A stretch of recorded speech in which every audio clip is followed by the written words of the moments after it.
Les finances ètiques, solidàries i alternatives serien tot aquell grup d'entitats financeres i no financeres que capten estalvi i donen finançament intentant optimitzar la combinació de rendibilitat financera, social i medioambiental. Jo ho resumiria així.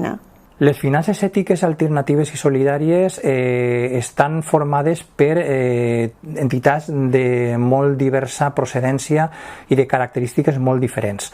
Des de, diguem, els bancs socials tradicionals, com han sigut les cooperatives de crèdit i les poques caixes d'estalvis que encara es queden, passant per la banca ètica, que és un model de banca sostenible, i després podríem parlar d'altre tipus de finances ètiques que no són estrictament bancàries, com podria ser el cas de les cooperatives de serveis financers, com podria ser el cas de les cooperatives integrals, i també altres models com són les comunitats autofinançades, els bancs del temps, les xarxes d'escanvi, és a dir, tota una sèrie d'opcions que a més tenen una característica comuna que crec que és molt interessant, i és que han sorgit des de la societat civil. Hi ha alternatives que molta gent quan parlem d'això diu, i què puc fer? Perquè els meus diners els he de deixar en algun banc i ha d'estar a prop per poder treure diners.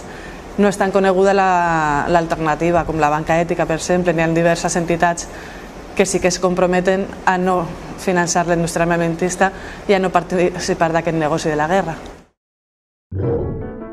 En un mundo dominado por el dinero, pensamos que los bancos tienen el poder. Pero el poder es tuyo, ya que tuyo es el dinero. La raó d'existir d'una banca ètica, de fiar de banca ètica, és que les altres banques no ho són. És a dir, el que van detectar les entitats de l'economia social que van començar el projecte de FIARE és que els seus diners, quan es deixaven una entitat bancària, desapareixien de la seva vista. I moltes voltes aquests diners poden estar actuant contra els propis objectius d'una associació, d'una entitat.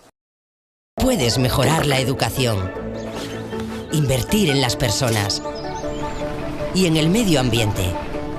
Tan solo tienes que ser consciente de lo poderoso que eres. FIARE no era encara la cooperativa que ara és, però érem agents de Banca Popular. Des d'aquest temps ja s'està finançant a una cooperativa de serveis socials, que és Cercobal Povinet, que és atenció a persones majors, però tot és una cooperativa, on els propis treballadors són els amos de l'empresa.